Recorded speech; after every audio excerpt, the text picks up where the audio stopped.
faith book, the book of faith, the Word of God, the Bible. Magandang gabi po sa ating lahat. Ang atin pong talata na pag-uusapan ngayon ay matatagpuan natin sa Mateo 24, talatang 24 hanggang 25. At ito po yung sinasabi, sapagkat may lilitaw na mga huwad na Kristo at mga huwad na propeta, magpapakita sila ng mga kamanghamanghang himala at mga kababalaghan upang iligaw kung maaari maging ang mga hinirang ng Diyos. Tandaan ninyo, ipinagpaon ako nang sabihin ito sa inyo. Tayo po muna mandalangin. Aming Diyos, salamat po sa gabi na to na muli nyo kaming tinipon upang minsan pa ay pag-aralan ang iyong salita. Samahan niyo po kami at bigyan ng pangunawa. Naway ang banal na Espiritu ang paunawa sa amin, Lord, ng nais mong aming matutunan ngayong gabi ito. Sa pangalan ni Jesus, Amen. Ang atin pong binasa ay tumutungkol dun sa magaganap sa huling panahon, no? So particularly, ang bahagi ng ating binasa ay tumutukoy dun sa pangalawang bahagi nung period ng tribulation. So 7-year tribulation. So yung second part ng 7-year tribulation, ito yung tinatalakay dito sa ating binasa na sabi nga rito ay dito lilitaw ang mga huwad na Kristo at mga huwad na propeta. Kung maalala natin, no, yung sa pagdating ni Kristo ay ipinahayag ng mga propeta, hinula ng mga propeta yung kanyang pagdating, ano yung mga signs, senyales na dumating o darating yung Kristo. No. Sa panahon na ito, sa huling panahon, may lilitaw na antikristo, no, huwad na Kristo, na ito ay i-announce parang katulad noong pag-a-announce noong pagdating ni Jesus, no? Ni Jesucristo dito sa lupa, ina-announce ng mga propeta. Ganitong eksena rin ang mangyayari. Merong huwad na propeta ang mag-announce, magpo-prophesy na darating ang huwad na Kristo. Siyempre, hindi nila sasabihin na huwad na Kristo. I-deceive nila yung mga tao na eto, darating ang Kristo, no? Na kaya ang mga tao, dahil doon sa darating nga na Kristo na ito, na huwad naman, ay sasamba yung mga tao. No? Pero dito nga, no, pansinin natin dito, no, na ito ay paraan ng ni Satanas o ng demonyo, ng devil, para iligaw, no? Sabi rito, upang iligaw, no? Magpapakita sila ng mga kamanghamanghang himala at mga kababalaghan upang iligaw kung maaari maging ang mga hinirang ng Diyos. Kung maaari, no? Upang iligaw kung maaari ang mga hinirang ng Diyos. So, ibig sabihin, kahit ano pang gawin nitong mga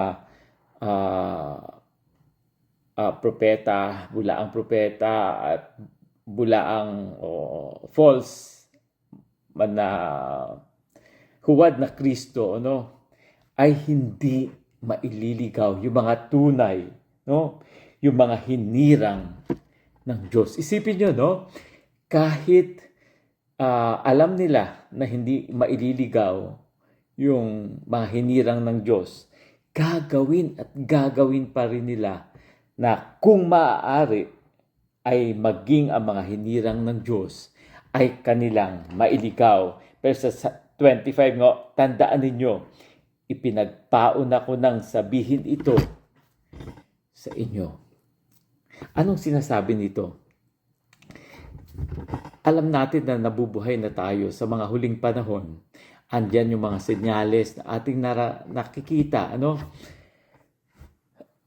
ipinapakita na sa atin, yung mga senyales, signs ng mga huling panahon, At ito ay nagpapaalala sa atin na kung paano tayo dapat maghawakan sa pananampalataya. Dahil napakadelikado noong panahon na ito na kahit nga yung mga hinirang ng Diyos ay gagawin, Pero yun nga, sa tema na ating nakikita, hindi kailanman maililigaw yung mga hinirang ng Diyos. Pero napakatindi noong kanilang gagawin na mga himala at kababalaghan, Himala at kababalaghan. Hindi lamang ito yung tipong himala at kababalaghan na parang magic, na may mga tricks, Ito yung mga tipong himala at kababalaghan na magmumukhang kapanipaniwala talaga. To the point na parang yung kasi merong tinatawag na pwedeng himala at kababalaghan base dun sa optical illusion, Yung parang nadadaya ka lang yung iyong sense. Pero ito, sa paggamit ng signs and wonders, himala at kababalaghan, ay katulad ito noong termino na gamit doon sa panahon ng ginawa ni Jesus na signs and wonders, So parang ganun ang pagtutugma nito na parang kapanipaniwala, Kapanipaniwala siya to the point na kahit ang mga hinirang ng Diyos ay pupwedeng mailigaw. Pero katulad nga ng sinasabi rito, sa paraan na ating pagkabasa dito at kahit sa mga ilang komentaryo ay yung mga hinirang ng Diyos kailanman ay hindi maililigaw. Pero andito yung attempt ng kaaway na tayo ay mailigaw. Kaya nga sabi ni Jesus dito, tandaan ninyo, ipinagpaon ako nang sabihin ito sa inyo. Kaya napakahalaga bilang mga mananampalataya na siguraduhin natin na tayo talaga ay hinirang ng Diyos. At yon ay malalaman natin sa pamamagitan ng proof ng kanyang pagkahirang, proof of salvation, na yon ay makikita sa pamamagitan ng panibagong buhay, transformation sa ating buhay. Yun lang ang magiging katunayan ng salvation, ng paghirang sa atin ng ating Panginoong Diyos. Kaya napakahalaga rin, na isa rin sa proof ng pagkahirang, pagliligtas sa atin ng Panginoon ay yung ating desire na mapag-aralan, matutunan yung salita ng Diyos. Basahin yung kanyang salita. At dito natin mababasa, ito, yung value ng pagbabasa ng kanyang salita. Dahil dito, tandaan ninyo ito, ipinagpaon ako nang sabihin ito sa inyo. Mahalaga ito sa pagbibigay sa atin ng babala bago pa man mangyari ang lahat. Kaya nga, napakahalaga na sa panahong ito, naghahanda tayo. At paano tayo naghahanda? Maghanda tayo, mabuhay tayo na para bang ang bawat araw na ating buhay dito sa mundo, ituring natin na ang bawat araw natin ay huling araw natin.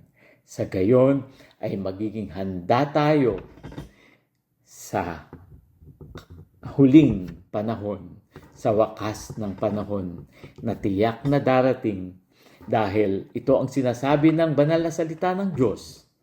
At tayo ay naniniwala, nananampalataya na ito ay salita ng Diyos at ito ay ating pinaniniwalaan. Marapat lamang na tayo ay naghahanda sa kanyang ipinagbibigay babala sa atin. Tayo po manalangin. Aming Diyos, salamat po sa magandang mensahe na iyong pinaalala sa amin ngayong gabing ito. Tulungan niyo nga po kami na sa bawat panahon, maging handa kami upang hindi kami malinlang ng kaaway, malinlang na mga magpapakilala ng mga bulaang propeta at bulaang Kristo sa huling panahon.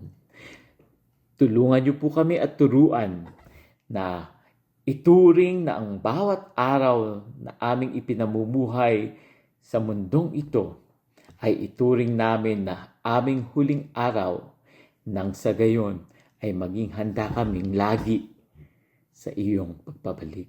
Sa pangalan ni Jesus. Amen.